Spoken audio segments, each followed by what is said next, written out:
काम आणि त्यामुळे तुम्हाला ते सगळं उघडं दिसतंय आता. तुम्ही जाऊन बघून या, चैत्यगृह आहे, फक्त जाऊन या, मी काही येत नाही आता वर. सर जिथे उभे राहिलेत ना त्याच्यावर बघा शिलालेख आहे, दिसलं? सर जो उभे आहेत तिथे तो शिलालेख आहे. इथे पण ती खोली आहे आणि हा मंडप सारखा प्रकार होता जो आता पूर्णपणे भग्न झालाय. हो, ही मोठी आहे.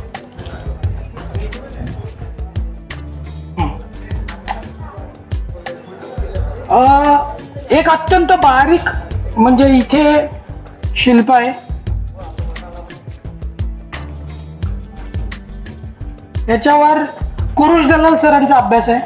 कुरुश दलाल सरांनी सांगितलं हा भग्न झाला. इथे तुम्हाला पानघोड्याचं चिन्ह दिसतंय. ठीक आहे, मी मगाशी तिथे मी कन्फ्युज होतो म्हणून मी तिथे आहे का इथे बघायला गेलो होतो. तो पानघोडा तुम्हाला इथे दिसतो. हा, तो पानघोडा दिसतोय. याच्यावर कुरुश दलाल सरांचं काम आहे. आर्किओलॉजिस्ट कुरुश दलाल त्यांनी त्याच्यावर काम केलेलं आहे. तो पानघोडा दिसतो कारण पाण्याशी संबंधित आहे. ही लेणी पाण्याशी संबंधित आहे, त्याच्यामुळे तो पानघोडा दिसतो. तुम्ही एरवी आला तर तुम्हाला दिसणार नाही. तो अभ्यास आहे म्हणून मी तो तुम्हाला दाखवला. ही पाण्याशी संबंधित लेणी आहे ना, त्याच्यामुळे पाण्यामध्ये काय असतं, पानघोडा दिसतोच ना.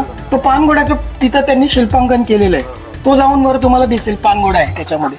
इथे ही लेणी वेगळी होती, ती लेणी वेगळी होती, पण ही भग्न झाली कालांतराने. हा मंडप सारखा प्रकार होता कारण हा एक संघ ही वास्तू होती. आता पुढे जाऊ आपण. इथे पायऱ्या होत्या, त्या नष्ट झाल्या.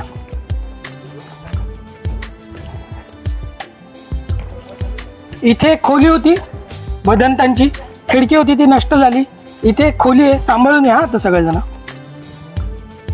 जे जुने लोक आहेत ना ते तिकडून पण येतात आता पण.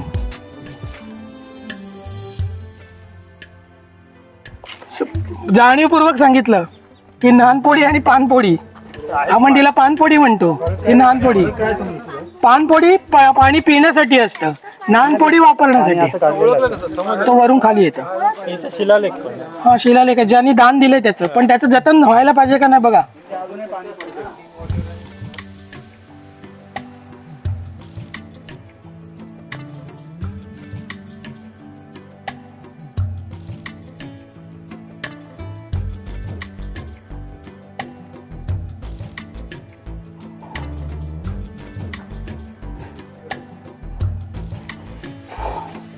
लेणी कुठून सुरुवात होते? लेणी पुढून सुरुवात होते. लेणी पुढून सुरुवात होते, ते बघा. लेणी पुढून सुरुवात होते.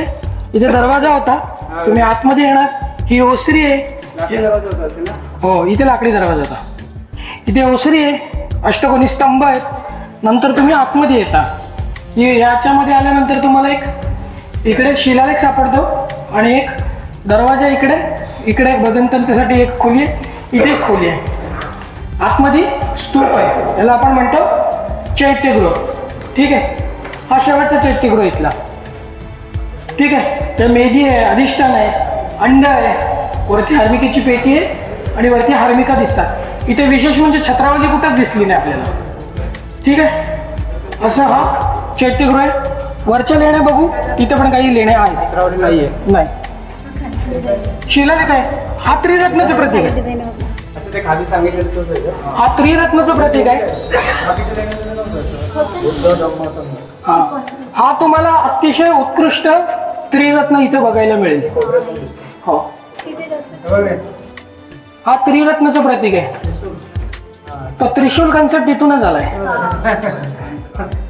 खूप काही आहे बोलण्यासारखं. ही पाली प्राकृत आहे. आता तिला ब्राह्मी म्हणतो अभ्यासक लोक, तर तिला पाली. हा, तर ती आहे ना सातवाहनांच्या उत्तर काळातली. कोकणातले कोण कोण आहेत? कोकणातले कोण कोण आहेत?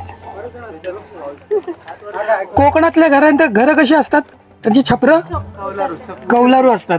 तर इथे होतं की नव्हतं छप्पर? त्याला पुरावा सांगा. हे पुरावे आहेत त्याचे. यांना उत्तर ते छप्पर होतं. कारण कारण समोर समुद्र आहे, पाऊस कुठून येतो? या दिशेनेच येतो. तो थेट आतमध्ये येऊ नये म्हणून त्यांची छपरा कशी होती, ती उतरती होती. इथे फार फार तर माझ्या उंचीच्या एवढं किंवा त्याच्या थोडं उंच, याच्या पलीकडे त्याचे उंची नव्हती. कारण वारा शिरला तर तो छप्पर उडून घेऊन जाईल म्हणून त्यांनी काय केलं, त्याची छप्पराची हाईट आहे ना ती उतरती ठेवली. त्याचे पुरावे आपल्याला या खोबड्यांमधून मिळतात, है ना. अशा त्या खोबड्या आहेत. इथे ती खिडकी आहे, तो शिलालेख आहे. इथे एक बदंतांची खोली आहे. असे तुम्हाला एक 4 बघायला मिळतील. ठीक आहे, सेम आहेत. आपण फक्त आता इथे आलो तर भेटी देऊ. आणि तिकडे अजून लेण्या आहेत, त्या थोड्याशा पायपीट करून जायच्या आहेत आपल्याला. मग आपण घरी जाऊ.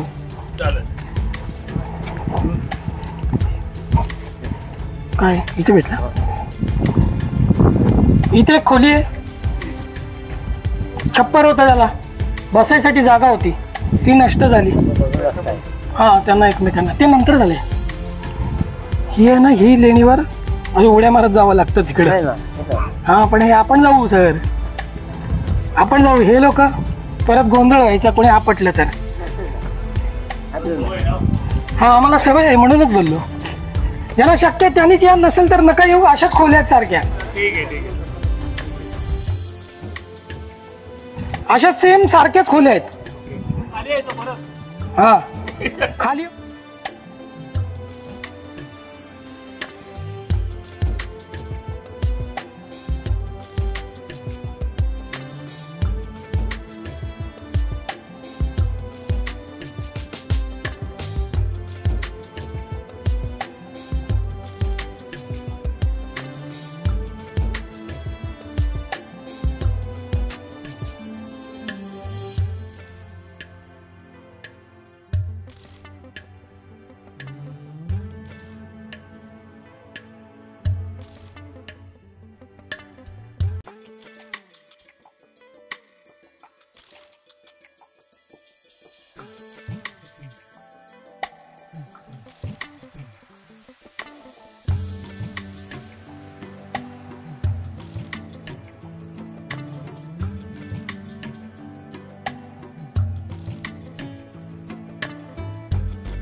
ही ती एक खोली आहे. ही खोली आहे.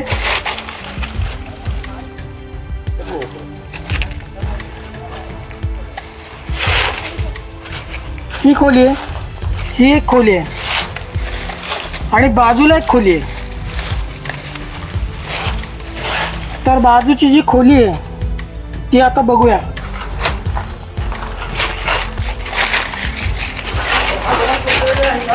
कोसळलेलं आहे सगळे. रवी सर काय दिसते?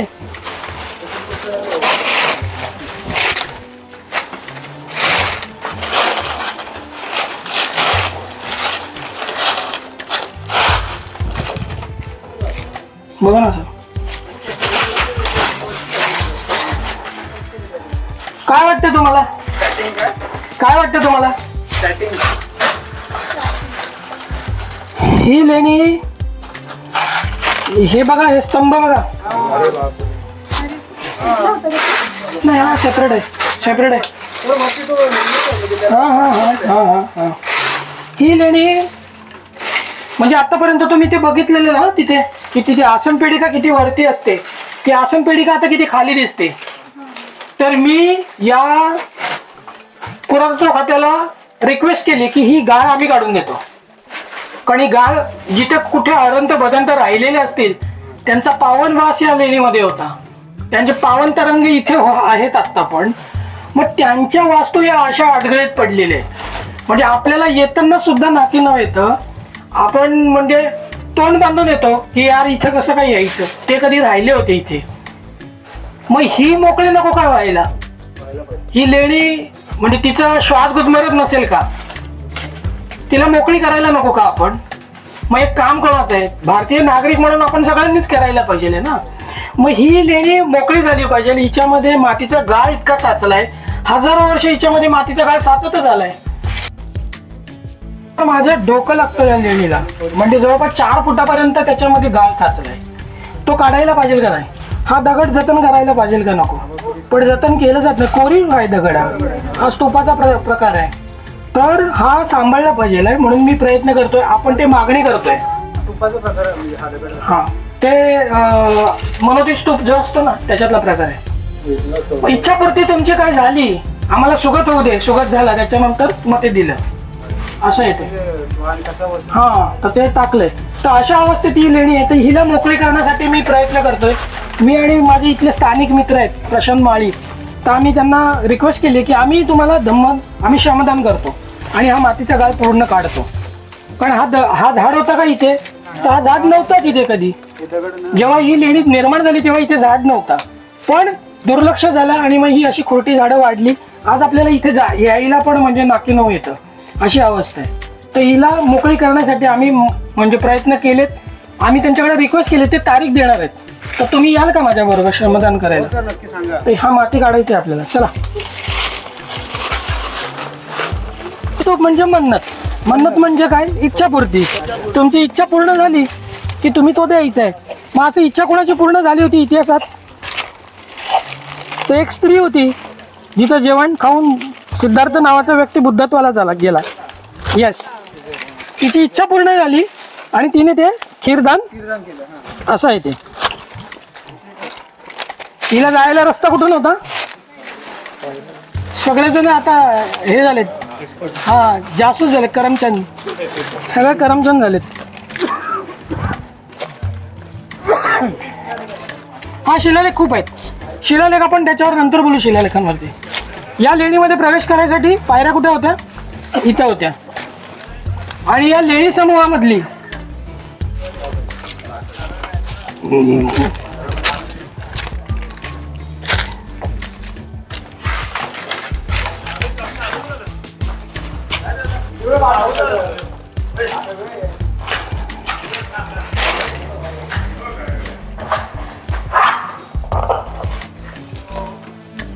काय वाटतं तुम्हाला या लेणीला बघून?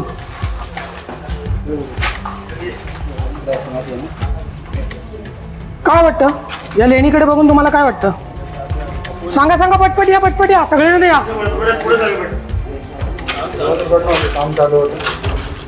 सगळ्यांनी या, सगळ्यांनी.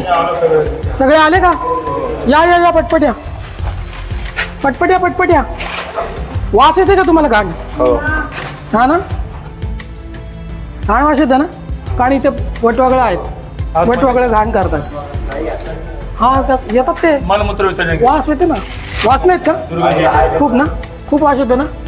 मग ही लेणीला बघून तुम्हाला काय वाटतं? आतापर्यंत ज्या लेण्या बघितल्या त्यांच्यामध्ये आणि या लेणीमध्ये काय फरक दिसतोय? खांब आहेत आणि छोटे. अजून? अच्छा, अजून पहिली का? शून्यकारच आहे ते. ही सगळ्यात शेवटची लेणी आहे आणि पूर्णत्वाच गेलीच नाही. तुम्ही जेव्हा इथे आतमध्ये याल तेव्हा तुम्हाला समजेल की पूर्ण गेलीच नाही. ही खोली ही पुढे गेलीच नाही. आणि त्याच्यातच ते वटवागळ्यांच्या घाणीचा वास येतो. आलं का लक्षात? ही सगळ्यात शेवटची लेणी आहे या इथली.